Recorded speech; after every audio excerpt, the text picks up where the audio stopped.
maintain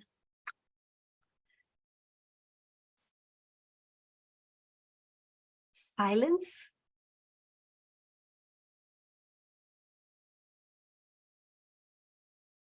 I'm just waiting for that to turn to 0. And when it turns 0, we are live on YouTube.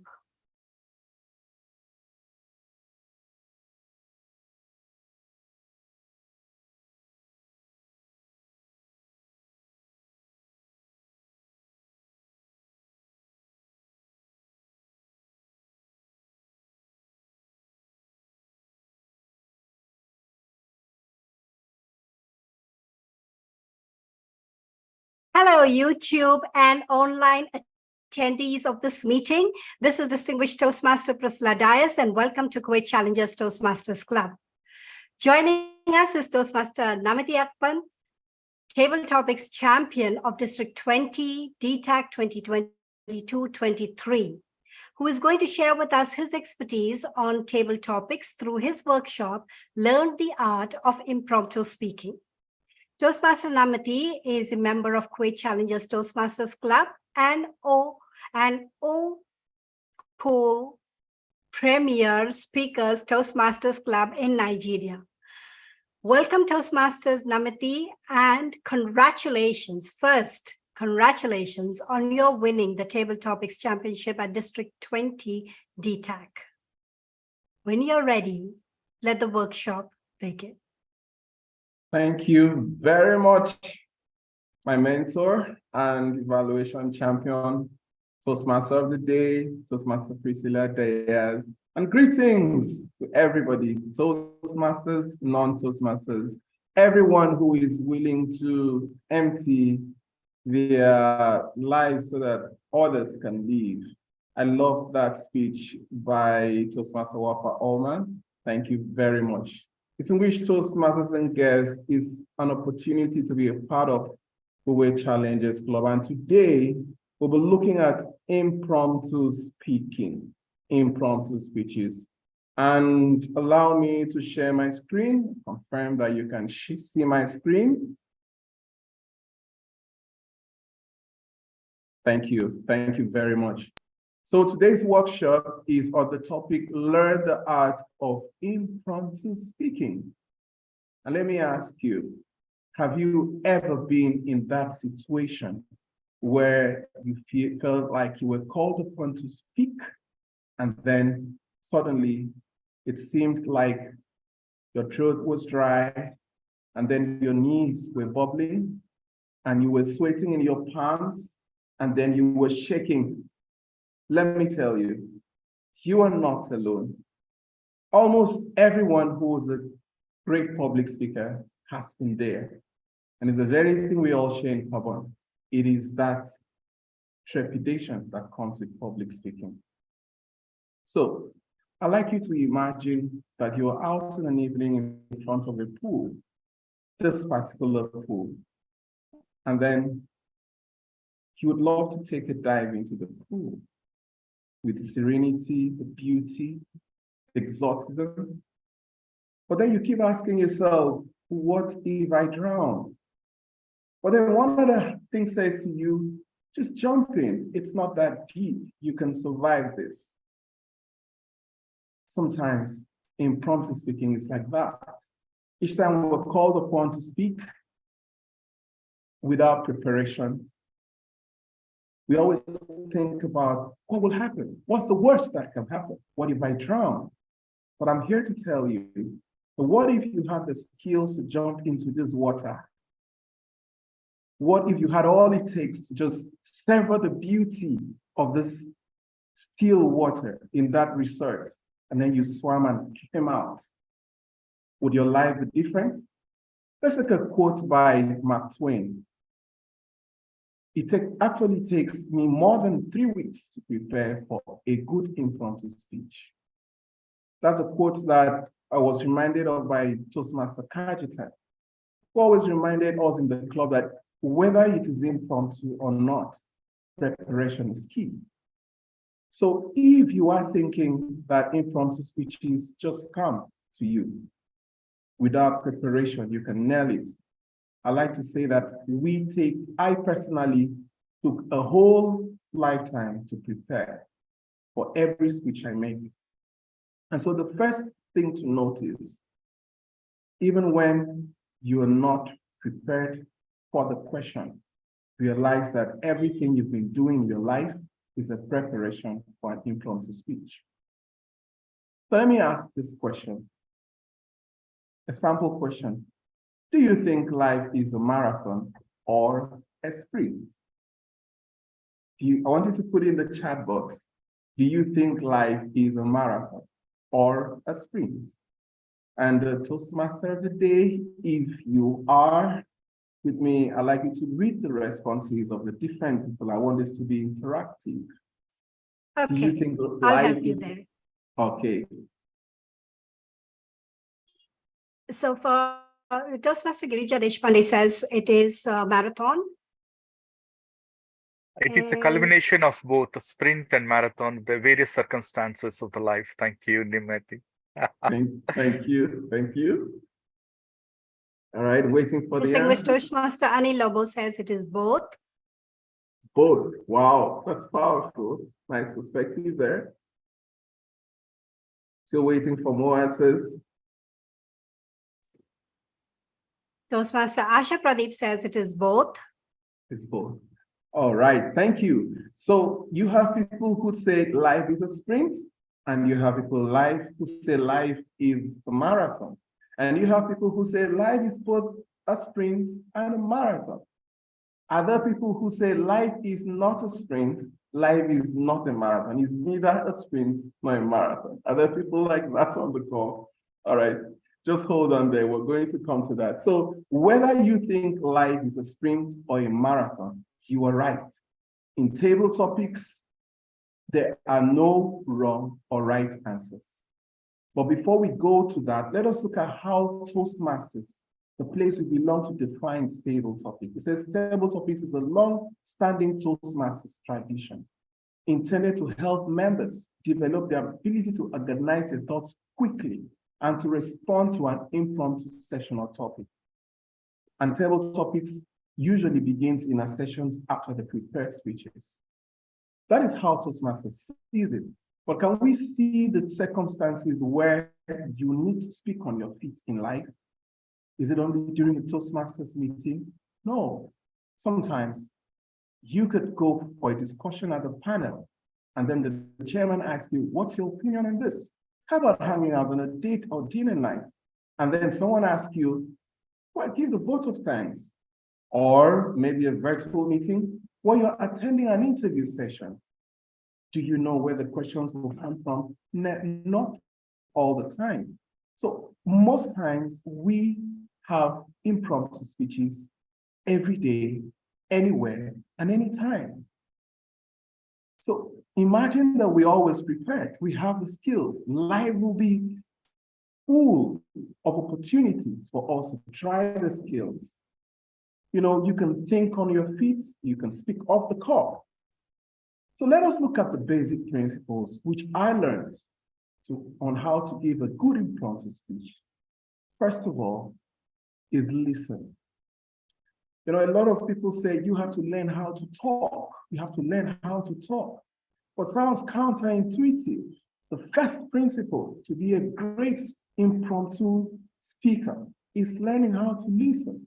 I can remember the time when I was put in that virtual room during the DTA conference. For about 15 to 20 minutes, I said nothing. All I did was listen.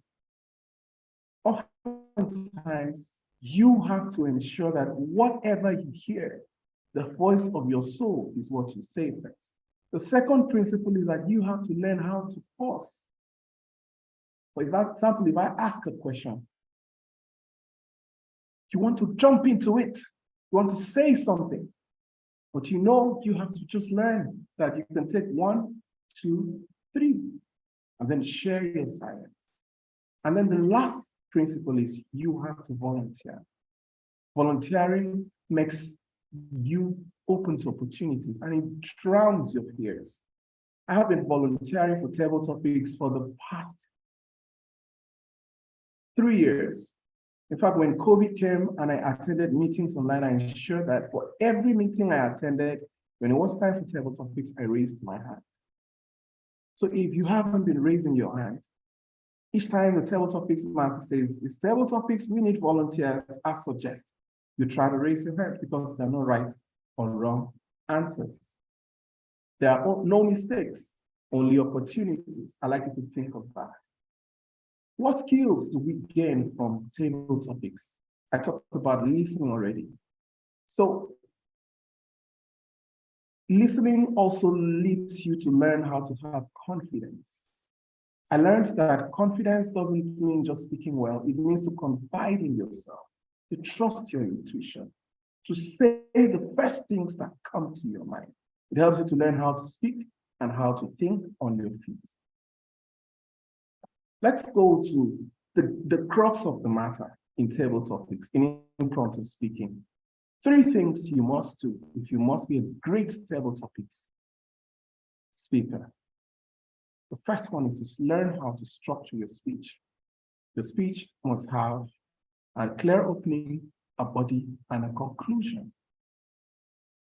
Every great speech must have those 3. So your speech must have a good structure. Second one is personalized speech. And I can't overemphasize this, telling a personal story to build credibility. For example, the speaker today talked about how she fumbled when she was 5. I remember at the meeting when we asked Toastmaster Annual to talk about what was happening during COVID, and he shared personal stories. Even at the contest, I shared a personal story. Personal stories help people to believe you and it builds credibility. The last one is to involve the audience. Ask questions like I asked today. Where do you belong to? And then to end with a call to action, a CTA that is relatable. Each time you speak, end with a call to action. Because every speech needs to go back to the audience. And there is this quote that stands out for me. A great communicator shares ideas, but being a great speaker is not just learning how to communicate, but also connect. How do we connect? By sharing our humanity. Different ways to go into table topics. We have sample 1, sample 2, sample 3. I'd like to start with sample 1. I give a sample question, for example. Like I am going to use a lot of questions right now. Toastmaster Rashid Khan, I know you're on the call. I'm going to ask a question. You don't have to answer perfectly, but just think about it. When was the last time you did something for the first time? Just one word. When was the last time you did something for the first time?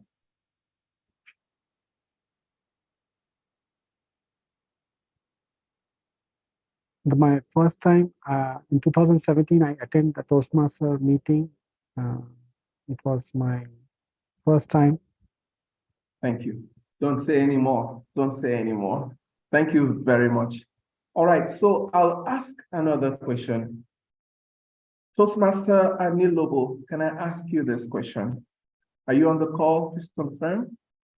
Yeah, please go ahead. Thank you, Toastmaster Anil Lobo. If you were to go back in time, what advice would you give your 10-year-old self? If you were to go back in time, what advice would you give your 10-year-old self? The 10-year-old self, my goodness, I would tell my 10-year-old self to enjoy life. Because when you turn 54, which is what I turned a couple of weeks ago, there are a lot of things I cannot do, which I could as a 10-year-old. Like number 1, you can climb a tree and not worry about falling down and breaking your hip. You could run like crazy. You will never run out of energy when you're 10 years old.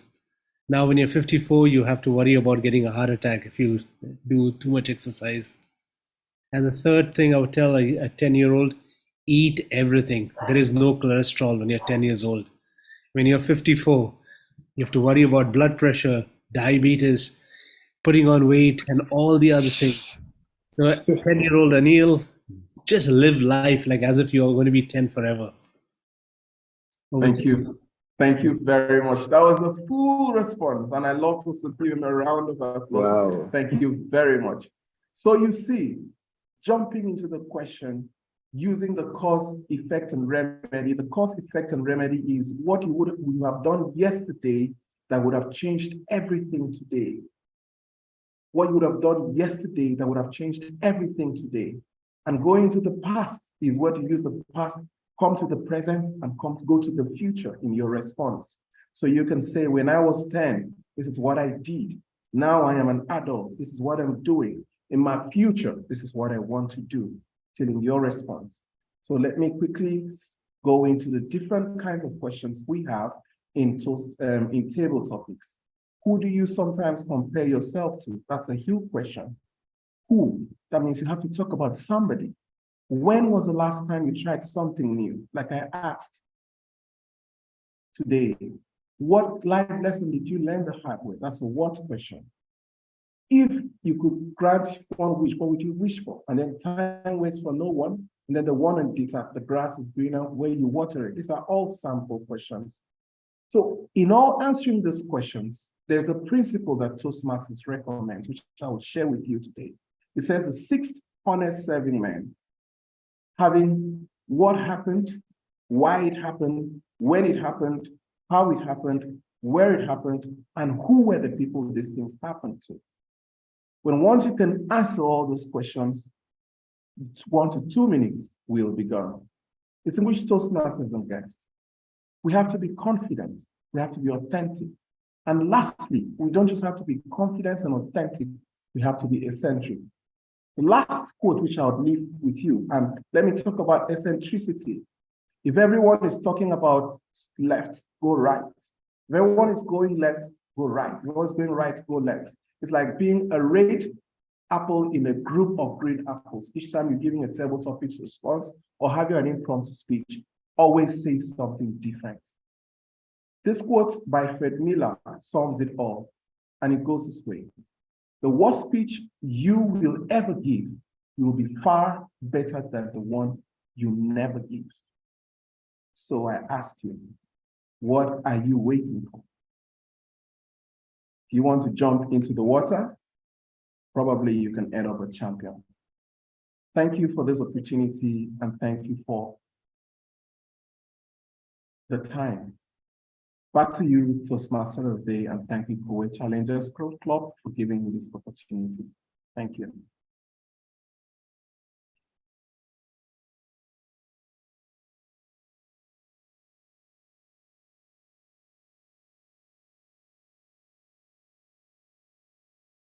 Thank you, Toastmaster Nameti, for sharing with us your knowledge on the art of impromptu speaking. Appreciate this well-articulated and crafted workshop by you. Wishing you all the best and many more accolades to you in your Toastmasters journey and your life. Thank you so much for this wonderful workshop. Well, that was wonderful. And now to make this session, the table topic session, even more interesting.